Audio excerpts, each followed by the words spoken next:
We mentioned in earlier videos that bash is the most commonly used shell on Linux. Bash is not only the interpreter that runs our commands, it's also a scripting language. We can use bash to write simple scripts when we need to use a lot of commands. In the next few videos, we'll learn how to write these scripts and why they're useful. Let's start with an example of why you would even want to do this. In your job as an IT specialist, you sometimes need to debug a computer that's not behaving correctly. There are lots of commands that can tell you what's going on in there to help you with your debugging. For example, the ps command can list all the current running processes. The free command can show you the amount of free memory. The uptime command can tell you how long the computer has been on, and so on. Anytime you need to debug a computer, you can manually run these commands one by one, followed by as many commands as you can think of that might be helpful. But that already sounds tedious, just describing it. What if, instead, you can run a single command that can gather all of this information in just one shot? Well, I have some good news for you. We can do this by creating a bash script that contains all of the commands that we want to call, one after the other. Let's start with a simple version of a script like that. The script we're seeing here is calling three main commands: uptime, free, and who, which lists the users currently logged into the computer. It uses the echo command to print some other information and to make the output a bit more readable by leaving empty lines between the commands. We're also calling the date command to print the current date. To call this command, we're using a special notation by putting the command inside $ parentheses. This indicates that the output of the command should be passed to the echo command and be printed to the screen. Now, let's execute our bash script and see what happens. Yay! Our script is working as expected. The starting and finishing times are the same because there are so few operations we're doing that it takes the computer less than a second to complete them. Not too shabby. Once we add more operations to gather other information, it might take a bit longer. So that's a simple script.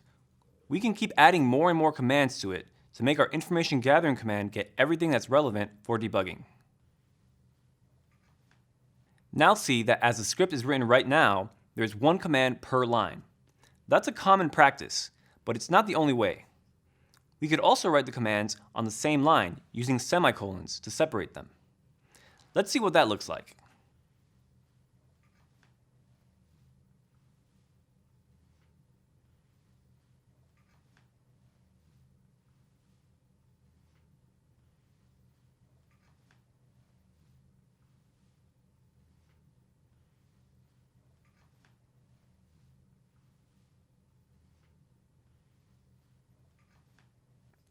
And now, let's execute it to check that it still works the same as before.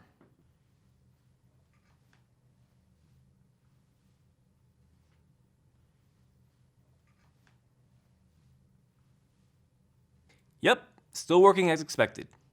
Alright, that was our first bash script. That wasn't too bad, was it? Believe it or not, you've now learned how to write scripts in two different programming languages, Python and Bash. Pretty cool, huh? We're just getting started. There's a lot more coming up in the next few videos.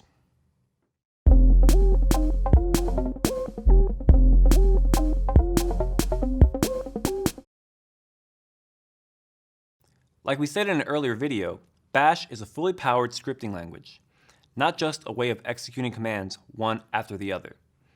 We can assign variables, do conditional operations, execute loops, define functions, and so much more. So much that we'll only get to cover the very basics in these next few videos. Let's start with variables. Much like Python, Bash lets us use variables to store and retrieve values. In an earlier video, we looked at environment variables. These are variables that are set in the environment in which a command is executing.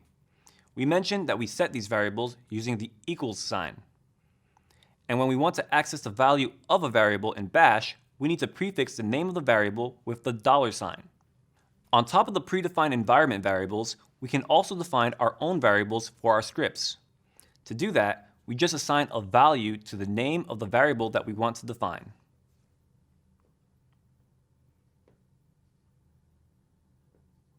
Nice. But heads up, there can be no spaces between the name of the variable and the equal sign, or between the equal sign and the value. If we try to define a variable and leave a space at one side or the other, the shell will complain that it can't find the command with the name that we're assigning. My bad. Also, remember that any variable that you define in your script or in the command line is local to the environment where you define it. If you want commands from that environment to also see the variable, you need to export them using the export keyword. Okay, let's now modify our script to gather info and add a variable to it. We'll use it to make our script look nicer by adding lines in between each of the commands. To do this, we'll define a variable called line, and we'll put a bunch of dashes in it.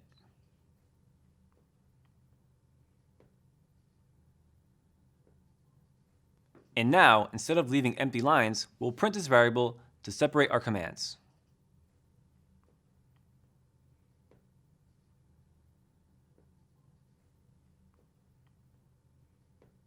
And now, let's try executing the modified script.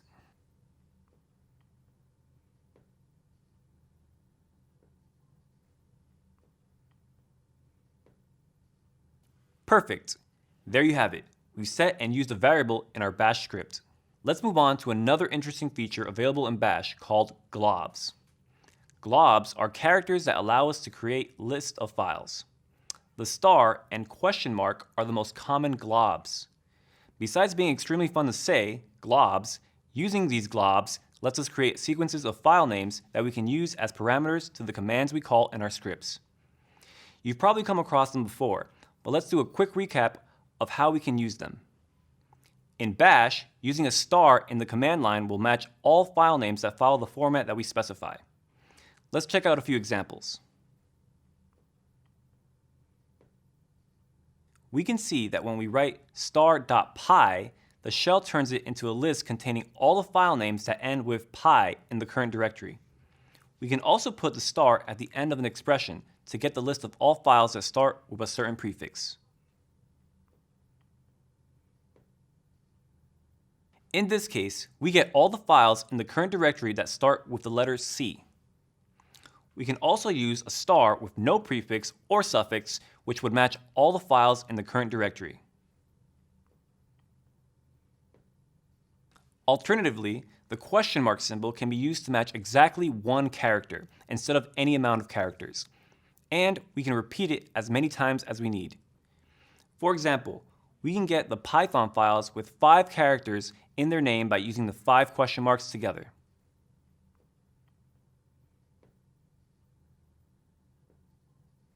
Using globs like this lets us create lists of files that we might operate on, like calling other commands and passing this list.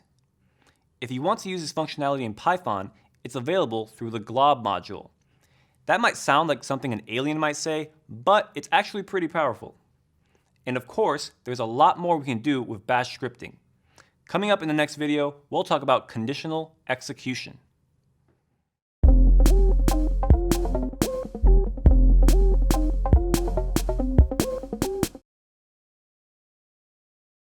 One of the main concepts of programming is being able to branch the execution according to a condition.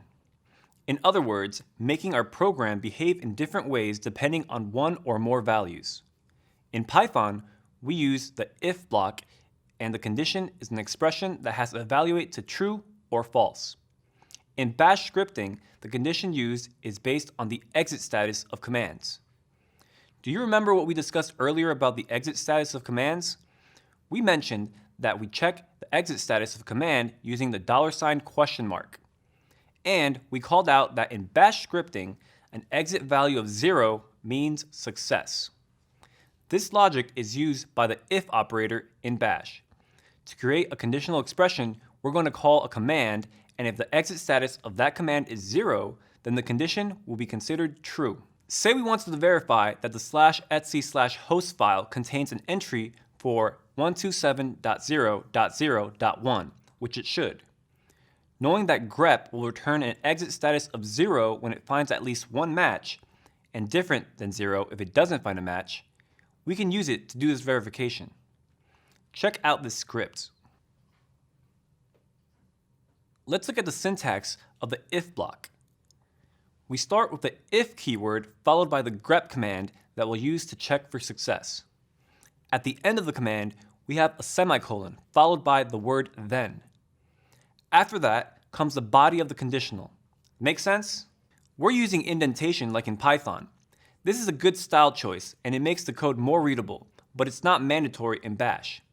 It's possible to write this in one line, and sometimes we might do that when the amount of code is small enough. In general though, it's nice to have commands in separate lines and use indentation to clearly show the body of the conditional. We also have an else block for when the command doesn't finish successfully. And finally, our conditional block finishes using the fi keyword. You can see how some things are the same as in Python. It uses the if and else keywords.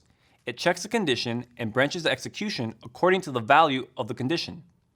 But other things are different. We need to write semicolon then before we can start the body, and we need to end the block with fi. Paying attention to these similarities and differences will make it easier for you to get acquainted with new programming languages. Okay, let's run our script and see what it does. Here we go. The first line in the output is the one generated by our grep command, because by default, grep prints the lines that match the expression that we give it.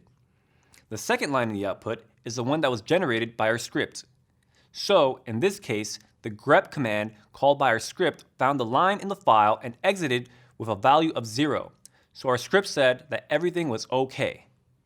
If grep hadn't found that line, it would have exited with a value different than 0, and we would have received a different message. There's plenty of other conditions that we might want to check in our scripts. If a file exists, if two strings are equal, if a number is less than another number, and so on. To help us with evaluating these conditions, there's a command called test. Test is a command that evaluates the conditions received and exits with 0 when they're true and with 1 when they're false. Let's check out an example. In this case, it's short enough that we can write everything in one line.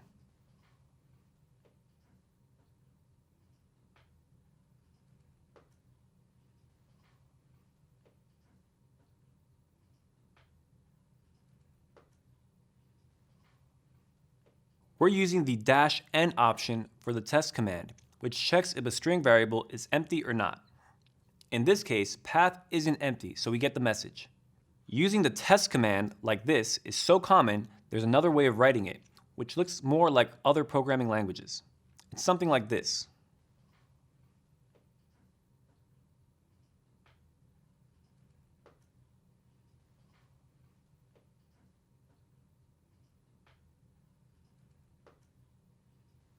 In this case, the command we're calling is the opening square bracket. This is an alias to the test command. But to call it successfully, we also need to include a closing square bracket. When using this syntax, remember that there needs to be a space before the closing bracket.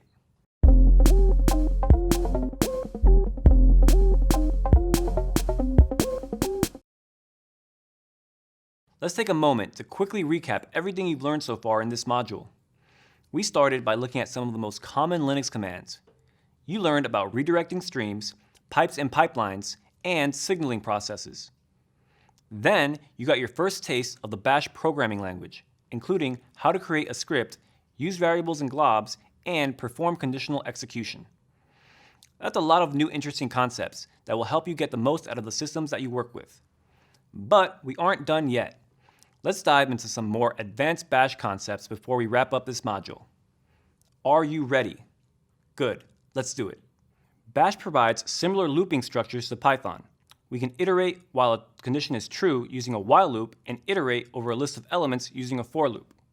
Although, of course, the syntax for these loops is slightly different. As a quick reminder, loops are what makes the computer do repetitive tasks for us. Anything from working with a bunch of numbers to processing the contents of a file line by line. Our computer doesn't care how many times we ask it to do what we want. It'll keep doing them until it's done. No coffee breaks. So sad. Let's check out a simple while loop in Bash. In this script, we're using the variable n to print messages, counting from 1 to 5. The condition for the while loop uses the same format as the condition for an if block. In this example, we check if the variable n is less than or equal to 5 using the -le operator. The loop itself starts with the do keyword and finishes with the done keyword. To increment the value of the variable n, we're using a bash construct of double parentheses that lets us do arithmetic operations with our variables. It seems complicated, but when you take a step back, it all comes together. Let's execute this and see what happens.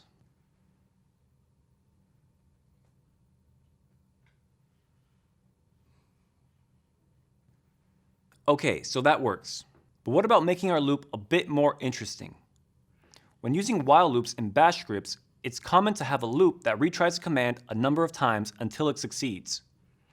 This is really useful with commands that use network connections or that access resources that might be locked. These commands can fail for external reasons, and they are likely to succeed after a retry or two. To simulate a command that sometimes succeeds or sometimes fails, we have a small Python script that will return an exit value picked at random from a range that we give it. Do you see what this script is doing? It uses random randint to generate a value between 0 and 3. Then it prints the selected value and exits with it. Let's check this script out.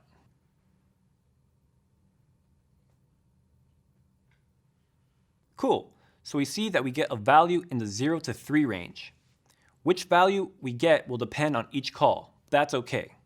We want to simulate a command that sometimes fails and sometimes succeeds. Now, let's have a look at our bash script that'll retry the command. This script is a bit more complex than the earlier one, but not by much. One interesting difference is that we're getting the value of a command line argument using the $1. This is what we use in bash to access the first command line argument. In Python, we get the same information using sysargv1. So, we store the parameter in the variable called command, and then we execute the while loop until either the command succeeds or the end variable reaches a value of 5.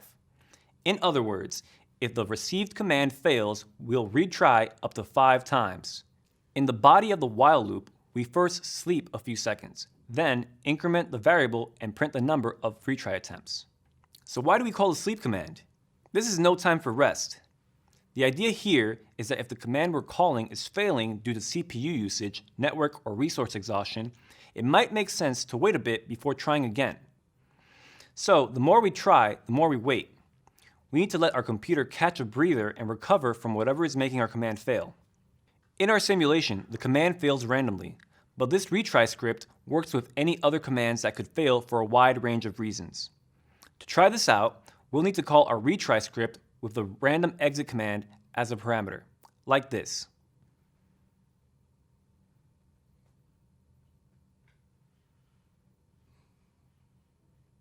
We can see how our script keeps executing until the command that we passed returns 0, which is exactly what we wanted, 0 problems.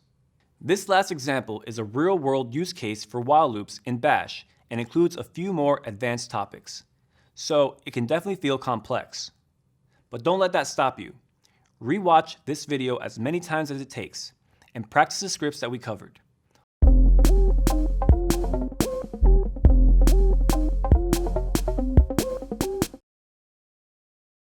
Both in Python and bash, for loops are used to iterate over a sequence of elements. You might remember that the key to for loops is that they let us perform an operation on each of the elements in a sequence. In Python, the sequences are data structures like a list, a tuple, or a string. In bash, we construct these sequences just by listing the elements with spaces in between.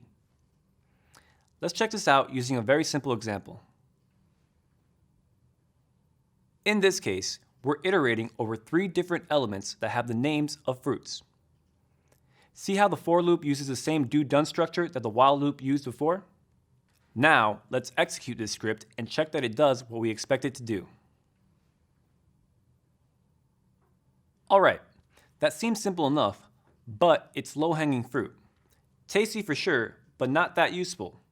We called out in an earlier video that in bash, we can use globs like star and question mark to create lists of files. These lists are separated by spaces, and so we can use them in our loops to iterate over a list of files that match a criteria, like all the files that end in .pdf, all the files that start with img, or whatever it is that we need. Let's use a practical example to see this in action. Imagine that you're migrating your company's website from one web server software to another. Your web content is stored in a bunch of files that all end in uppercase HTML, and the new software requires that they all end in lowercase HTML. Disaster. You can manually rename them one by one using the mv command, but that could get really old really fast. You'd likely end up making mistakes after the first few commands. Instead, you could do the same thing with a short bash script. First, let's check out our files. Okay, looks like we have 5 files that we need to rename. So how can we extract the part before the extension? There's a command called basename that can help us with that. This command takes a file name and an extension and then returns the name without the extension. Just like that, we're ready to write our script and rename the files. We'll start, as usual, by including the bash shebang line.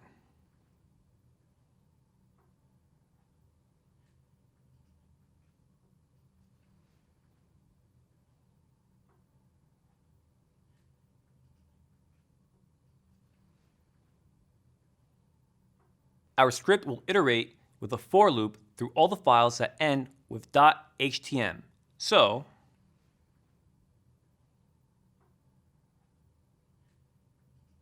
now, for each file, we want to call basename to keep the part of the file that we care about. We'll store that in a variable called name. Easy enough. And now, we'll use $parentheses to call the command and keep the output.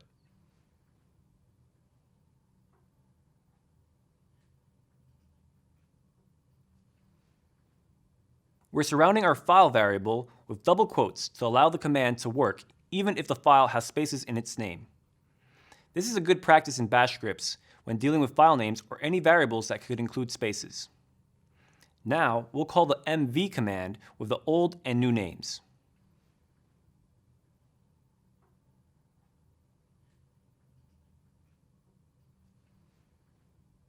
In this case, we use double quotes for both parameters. Again, we want to make sure that it works correctly for file names with spaces. And that's all that our loop needs to do. We'll finish our loop with the done keyword. And we're done. Almost. We still need to run our script to see if it does what it should. Now, let me share a trick with you that might save you a few headaches. Whenever you're going to run a script like this that modifies the files in your file system, it's a really good idea to first run it without actually modifying the file system. This will catch any possible bugs that the script might have. So, instead of just running it as it is right now, we'll add an echo in front of the mv command. This means that instead of actually renaming, our script will print the renaming that it plans to do. Now, let's save this script, make it executable, and run it.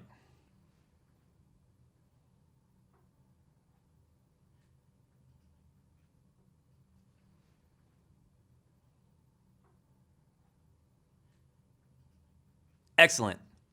Our script printed the actions that it would take, and it looks like it's going to do the right thing. So, let's remove the echo and make it actually rename the files.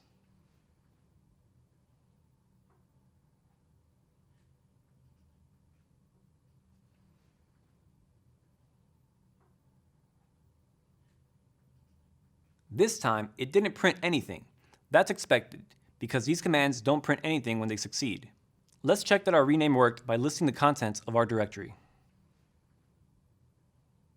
Yes, we managed to rename all of our files successfully, and they all lived happily ever after. Hopefully by now, you're starting to see how you can benefit from using bash scripts when dealing with files and system commands, especially to complement your Python scripts.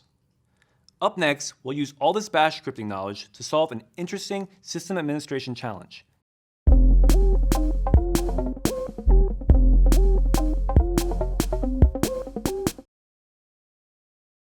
Let's go back to our old friend, the system log file, located in var log syslog. The system log file contains a trove of information about what's going on in the system, so it's really important to learn how to get information out of it. Let's use the tail command to look at the last 10 lines in the file right now.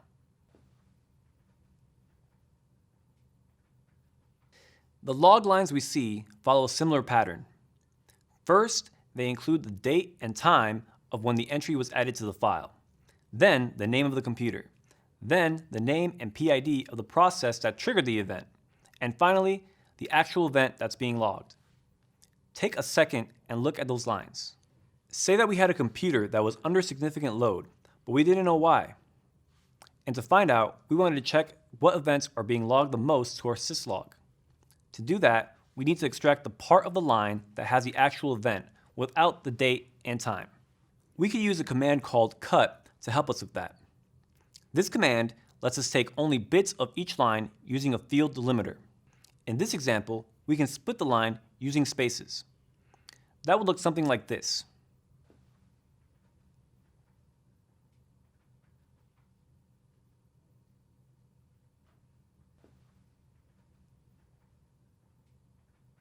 In our example, we're passing -d space to cut to tell it that we want to use a space as a delimiter, and -f5- to tell it that we want to print the field number 5 and everything that comes after it.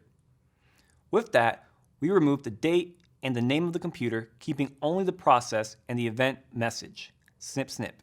Now that we have the information that we care about, we can pipe this to the same pipeline of commands that we saw in an earlier video to find out the lines that are repeated the most. Like this.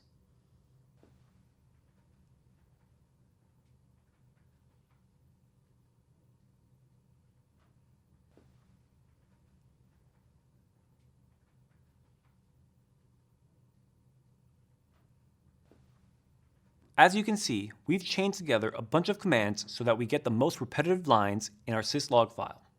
There are more files in var log that we might be interested in. So we can use a for loop to iterate over each of the log files in var log and get the most repeated lines in each of them. I know what you're thinking. This sounds like it's getting a little bit too complex for a one-line chain of commands. We're better off putting this into a bash script, something like this. In this script, we process all files in var log that end in log. We then print the name of the file that we're processing and then use the same group of commands as before to print the top 5 lines in each file. Ready? Let's execute it and see this in action. Nice. Our script shows us the most common lines on each file in var log. There are a lot of files in there. And with that, we wrap up our introduction to bash scripting. Amazing work. Now that you have scripting skills in both Python and bash, you might be wondering when to use one versus the other. Well, we'll talk about that in our next video. See you there.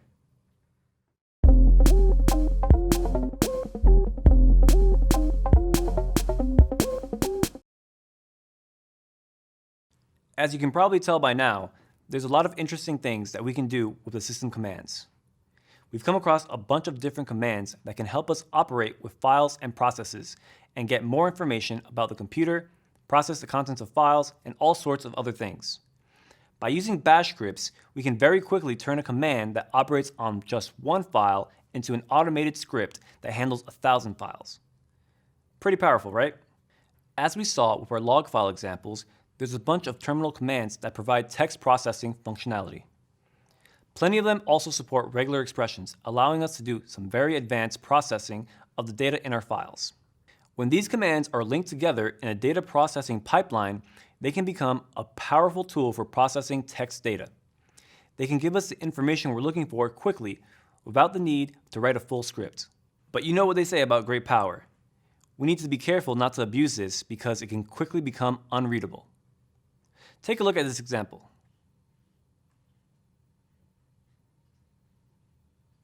Yuck. This command line is using some stuff we saw and some other stuff that we didn't look into, like how to do indexing on bash strings to turn the first letter of each word into uppercase. We can probably agree that this command line is pretty unreadable. If there happened to be a bug in it, it would be really hard to figure out how to fix it. When a bash command line starts becoming this complex, it's a better idea to write a Python script that handles the data in a more readable and testable way. A simple script could look like this one. In this example, we take each line of standard input, remove the white space, and split it into separate words. Then, we use a list comprehension to capitalize each of the words and end up joining them back with spaces and printing the output. Once we have the script, we can execute it as part of a pipeline like this.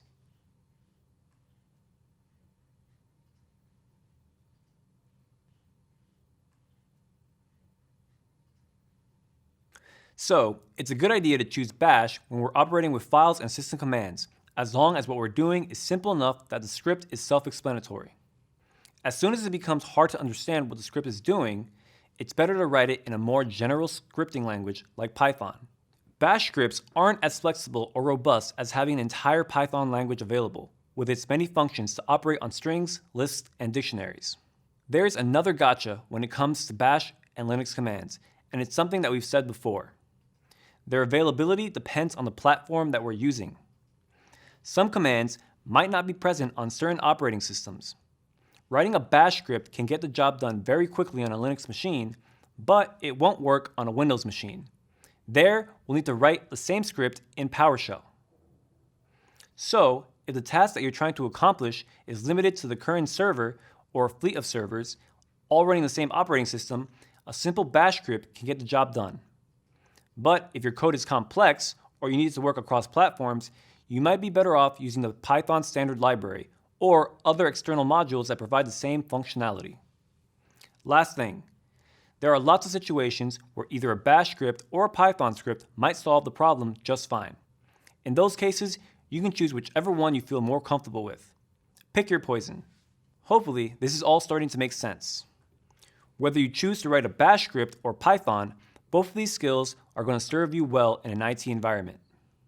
Congratulations on finishing this lesson in the Google IT Automation with Python certificate. Access the full experience, including job search help, and get the official certificate by clicking the icon or the link in the description. Watch the next lesson in the course by clicking here, and subscribe to our channel for more lessons from upcoming Google Career Certificates.